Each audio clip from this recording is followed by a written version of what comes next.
Guys, મારું નામ ચિનલ ગજેરા છે.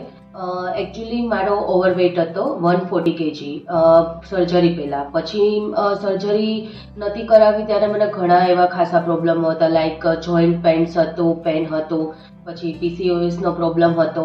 પછી આપણે કેવું છે, લાઈક જમવામાં બી થોડો રૂટીન પ્રોબ્લેમ આવતો હતો, ડાયરિયા હતા, કોન્સ્ટિપેશન હતું, લાઈક હાર્ટ પ્રોબ્લેમ હતો, ખાસા એવા પ્રોબ્લેમ હતા. એટલા માટે મને મારા એક આંટી છે, એમને બેરિયાટ્રિક સર્જરી કર્યું હતું રિકમેન્ડેડ, અને મેં ડૉક્ટર સંજય પટોલિયાને ત્યાં બેરિયાટ્રિક સર્જરી કરાવી છે.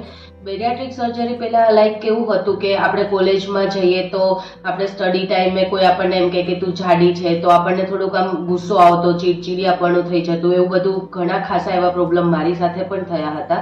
અને બીજા ગર્લ્સ હોય એ વન પીસ પહેરે, લાઈક મસ્ત કપડાં પહેરે, તો આપણે પાસે ચોઈસ ના હોય કે આપણે એવા સારા એવા ક્લોથ્સ પહેરી શકીએ. પણ પછી મને રિકમેન્ડ કર્યા બાદ મને એવું લાગ્યું કે મારે આ સર્જરી કરાવવી જોઈએ, અને આજે મેં સર્જરી કરાવ્યા પછી 10 મંથ થયા છે મને આજે, અને મેં 56 kg લોસ કર્યું છે, અને હજી બી હું 12 to 13 kg લોસ કરવા માંગુ છું. તો હું રિકમેન્ડ કરીશ કે આ સર્જરીથી કંઈ જ પ્રોબ્લેમ નથી આવતો. બધા એવું કહે છે કે સર્જરી કર્યા બાદ ફરીથી વેઇટ વધે છે, પણ એ તમારું મેન્ટેન કરવાનું રહેશે. વેઇટ વધતું નથી, અને હું સજેસ્ટ કરું છું કે નાની એજ હોય કે મોટી એજ હોય, બધા માટે આ સર્જરી બહુ જ સારી છે. એટલા માટે હું રિકમેન્ડ કરીશ કે તમે પણ આ સર્જરી કરો, અને હું બેસ્ટ રિવ્યૂ આપવા માંગીશ ડૉક્ટર સંજય પટોલિયા એન્ડ ટીમને, કે એમને સારી રીતે એવી મને ડાયટ આપ્યો છે, અને ફોલોઅપ માટે બી હું આવતી રહું છું, અને બધી રીતે ખૂબ જ સરસ છે આ હોસ્પિટલ. અને હું રિકમેન્ડ કરીશ કે તમે ખ્યાતિ મલ્ટી સ્પેશિયાલિસ્ટ હોસ્પિટલમાં આવો,